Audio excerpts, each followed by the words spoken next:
Ngayon, sa presyong nasa 200, wala ka nang mahahanap na mas maganda pa sa ganitong halaga. Sa totoo lang, mas maganda pa ito kaysa sa ibang mas mamahaling speaker na na-review ko na rin. Kaya hindi ka magkakamali sa JBL Charge 5. Talagang napakahusay nito. Ito ang gray na variant at may 8 pang ibang kulay. Bahala na kayong pumili kung anong kulay ang pinakagusto ninyo.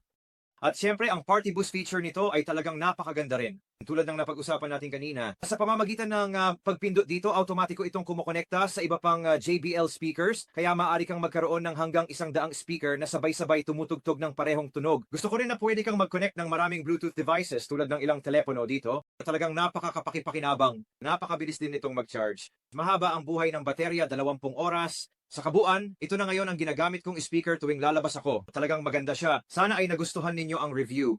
Ipaalam ninyo sa akin ang inyong opinion tungkol sa JBL Charge 5 kung meron din kayong JBL Charge 5. Tulad ng sinabi ko, napakagandang maliit na speaker. Talagang nag-enjoy akong gamitin ito at patuloy ko pa rin itong gagamitin sa mga susunod na panahon.